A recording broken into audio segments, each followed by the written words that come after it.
Alright, so I was just looking up at the monitor, and the angle that I'm looking at this iPad at is actually a little bit flatter than usual, because I've got a camera up here actually that's filming the iPad, and it's much more saturated on the screen than it is from what I'm seeing. So I want to take some of the saturation out of this, and I'm still on my sketch layer.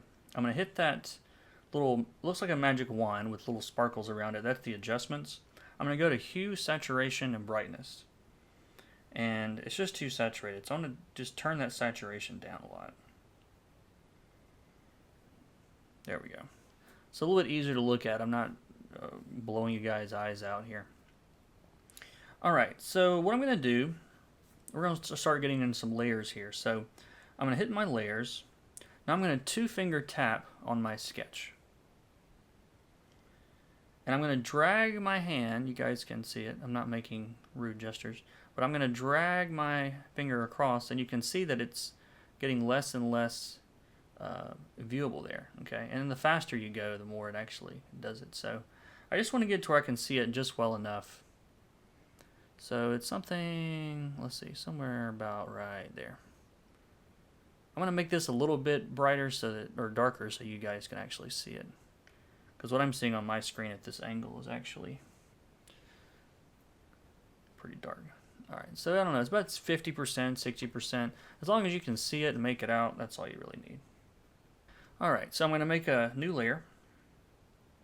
So hit my layers, hit the plus sign. And let's call, I'm just going to click it again, hit rename, and we'll call this the tight sketch. Or whatever you want. You don't actually have to label these things. So once you're comfortable with it, you probably won't have to. But for the sake of education purposes, we'll leave that there. Alright, so I'm going to use this as my baseline, and this is kind of what I was talking about earlier in the earlier lesson about like using tracing paper. That's kind of what I'm doing, is I'm going to use this as a guide to start tightening this up.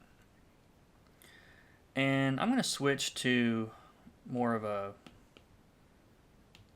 let's see, a little bit darker color. Yeah, it's almost black. Maybe that is black. But yeah, you guys can see that okay. Alright, so I'm going to go in here and I'm just going to start kind of following these lines here. And again, at this point, I'm still, this isn't our final, we're gonna ink this digitally once this is done. So I still don't get quite as tight with the pencils as some people do, but because I know if I'm going to ink myself, then I have an idea about what I'm going to be doing. So, but you can make this as loose or as tight as you want. I'm going to do like some big kind of cartoony eyes here, and we'll have him looking down at whatever it is he's shooting at here.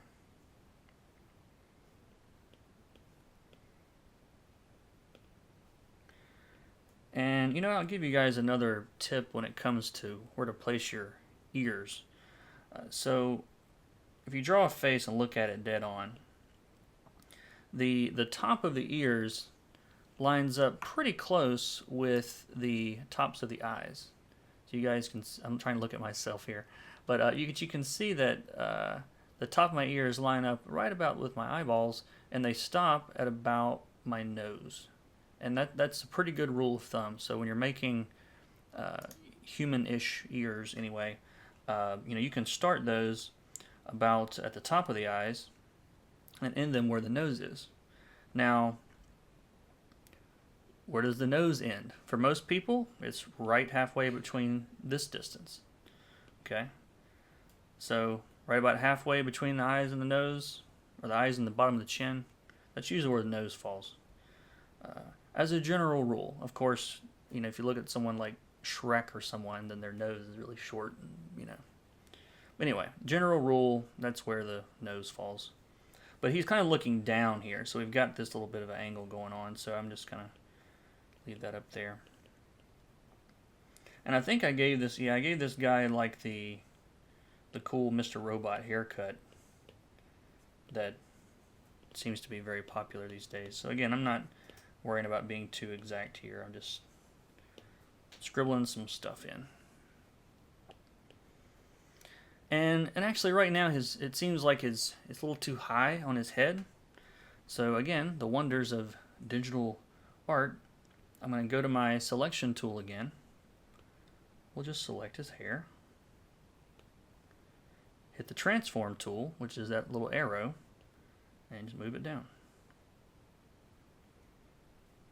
And I can turn that magnetic off and put it on freeform if I don't want it to snap like that. So that lets you, give you some freedom to move it around. I could even make it bigger.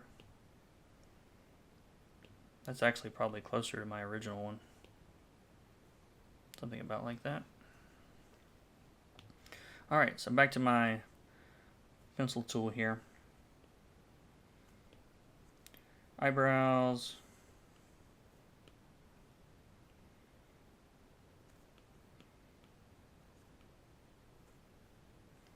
I'm going to give him like some kind of like spaceman X-Men shoulder pads. Mutant group that is not a copyrighted name, shoulder pads.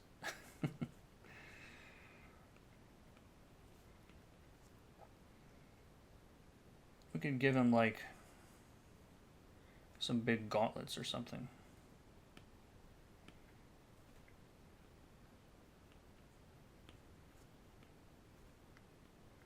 And then this arm, like I said, he's got like this ray gun thing going on. Whoops. I accidentally did some kind of gesture there. And again, I just switched to that eraser to wipe those things out. And sometimes when you're drawing something that you want it to be symmetrical, change the rotation of the image and look at it like straight up and down. So like if I want to, like, you can now see, like I see that cylinder's kind of got this curve thing going on here. Like if I exaggerate it, it's kind of doing that, which I don't really want. So I can go in here and looking at it dead on, it's a little bit more obvious.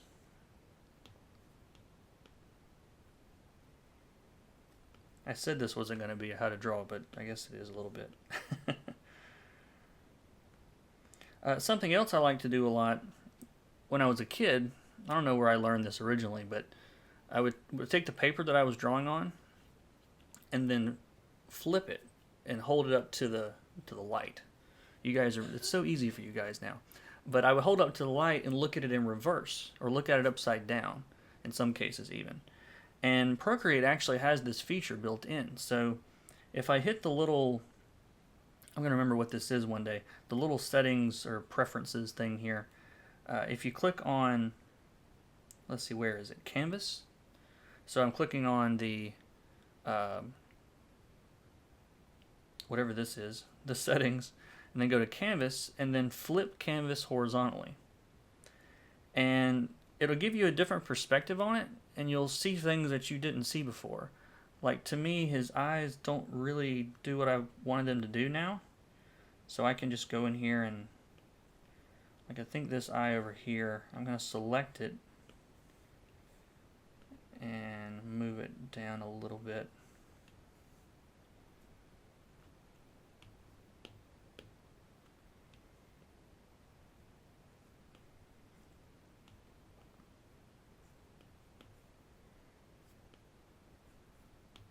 You guys see me still tweaking a lot.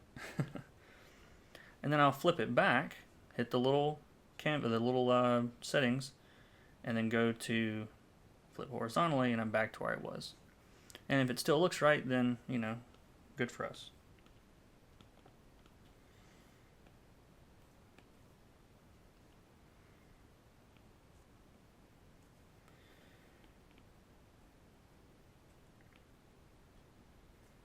Alright, so instead of finishing this whole image out, we're gonna pick up where the other image left off, because it's about the point that we left off that other sketch.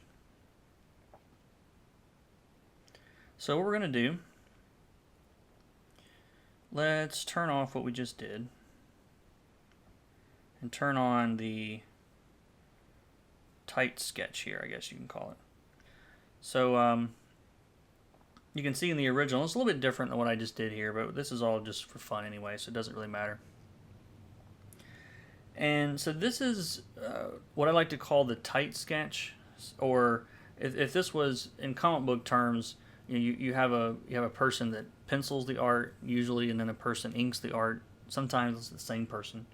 Someone colors it, someone puts on the lettering bubbles, all those things. So if I was going to hand this off to someone else to ink, then I might tighten this up a little bit more, because this is still pretty sketchy. Okay, but I'm going to be inking it myself, and I have an idea about where I want to end up. So in this case, I'm going to leave it a little bit rough, and we will start with tightening up the sketch a little bit more, and then doing some inking in the next lesson.